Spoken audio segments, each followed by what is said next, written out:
সম্মানিত ভিউয়ার্স, আসসালামু আলাইকুম। অনেক ভাই আসলে প্রশ্ন করে থাকেন এবং কি কমেন্টের মাধ্যমে এবং কি ফোনের মাধ্যমে জানতে চান যে আশরাফুল ভাই, কন্ট্রোলার ঠিক আছে, 5 ভোল্ট ঠিক আছে, ড্রাইভার সেকশন ঠিক আছে, তারপরেও কন্ট্রোলারটা চলে না কেন? পিক আপ দিলে দেখতে পাচ্ছেন চলে না। সেটা নিয়ে থাকছে আজকের ভিডিওটি। চলুন তাহলে দেরি না করে ভিডিওটি শুরু করা যাক। Automatic TV. Subscribe now. আবার ইনপুট পর এখানে লক্ষ্য করলে দেখতে পারবেন যে কন্ট্রোলারটা আসলে কোনো সমস্যা হয় নাই, তারপরেও চলতেছে না। এটা আসলে কি কারণে হচ্ছে সেটা আমি আপনাদেরকে এই ভিডিওর মাধ্যমে দেখাবো। তাছাড়া আমাদের যে ছেলেপেলেগুলা রয়েছে আমাদের কাছে প্রশিক্ষণ নিতে আসছে, তাদেরকেও আমি বোঝাবো, আপনারা সাথে সাথে বুঝে নিন। তো তোমরা এখানে লক্ষ্য করো, দেখতে পাচ্ছ আমরা যখন আসলে নেগেটিভ এবং কি পজিটিভ লাইন দিয়েছি, হ্যাঁ, তারপর মোটরের লাইন দিয়েছি, তারপর সিস্টেমটা কিভাবে খেলছে। তো এটা যদি আসলে তোমরা বুঝতে পারো বা দেখতে পারো যে আসলে কোন সিঙ্গেলটা সঠিক এবং কি কোন সিঙ্গেলটাতে পিক আপ অন হয়, কোন সিঙ্গেলটাতে পিক আপ অন হয় না। তাছাড়াও এভাবে দেখতে পারবা যে পিক আপ যে আমাদের রয়েছে, আমাদের নেগেটিভ এবং কি পজিটিভে ভোল্ট শো করতেছে কত 6.5, এবং কি সবুজটাতে কিন্তু ভোল্ট শো করবে না। তাছাড়া এখানে সেন্সর আইসিতে তোমরা এখানে যদি ভালো করে লক্ষ্য করো, ঠিক আছে, তোমরা সবাই লক্ষ্য করো, আর যদি তোমরা লক্ষ্য করো তাহলে কিন্তু বুঝতে পারবা।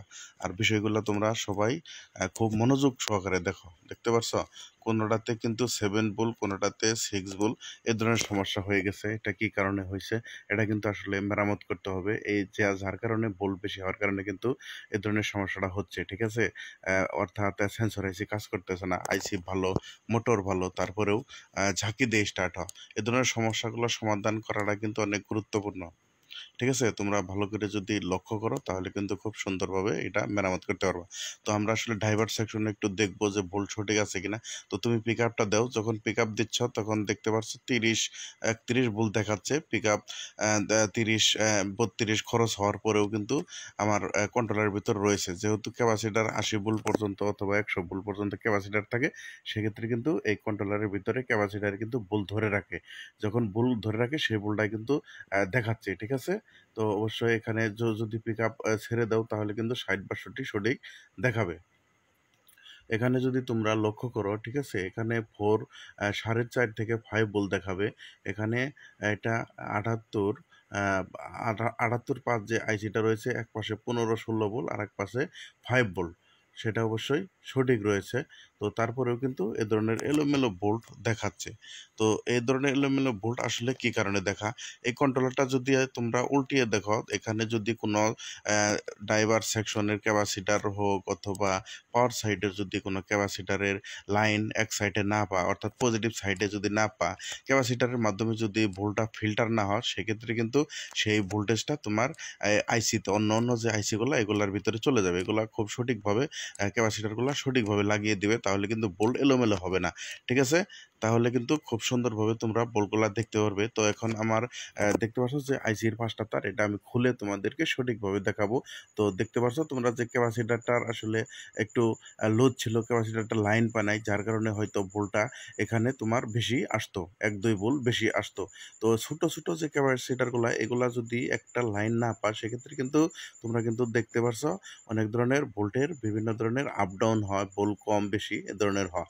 তো দেখতে পাচ্ছ যখন আমরা ক্যাপাসিটারটা সঠিক করে লাগিয়ে দিলাম, তো এখন আমরা আসলে একে একে মেপে দেখবো। প্রথমে সেন্সর আইসিগুলো মেপে দেখি।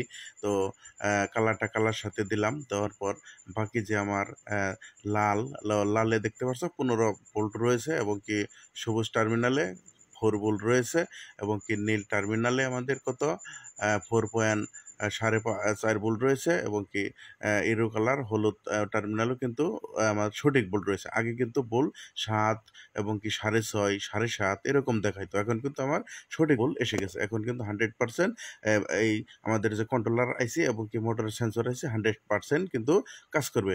তাছাড়া এখন যদি আমরা পিক আপ দিই তাহলে কিন্তু খুব সঠিকভাবে তোমার এই গাড়িটা পিক আপ ধরবে, কন্ট্রোলারটা পিক আপ ধরবে, ঠিক আছে। তো এই ধরনের সমস্যা হলে তোমরা কিভাবে ঠিক করবা অবশ্যই সবাই বুঝতে পারছো, সব খুব মনোযোগ সহকারে দেখবা। তারপর বলটা আউট করে কিন্তু কন্ট্রোলারটা তোমরা ব্যাকআপ দিয়ে দিবা, কন্ট্রোলারটা সেট আপ দিয়ে দিবা, তারপর তুমি গাড়িতে অবশ্যই তোমাদেরকে লাগাইতে হবে। তো দেখো একটু পিক আপ ধরে কিনা। তো দেখতে পাচ্ছ আমাদের অসাধারণভাবে কিন্তু মোটরটা চলতেছে। তো এখন সুন্দরভাবে আসলে সেট আপ দিয়ে, তো এটা লুৎ পর সেট আপ দিবে, লুৎ পর সেট আপ দিয়ে গাড়িতে লাগিয়ে দাও। তো আসলে যদি এভাবে আপনারা কাজগুলা করেন এবং কি সেট আপ দেন, তাহলে কিন্তু খুব সহজে আপনি অন করে কন্ট্রোলারগুলো মেরামত করে ঠিক করে চালাইতে পারবেন। আজকের ভিডিওটা এতটুকু ছিল। দেখা হবে নতুন কোনো এপিসোডে নতুন কোনো ভিডিও নিয়ে।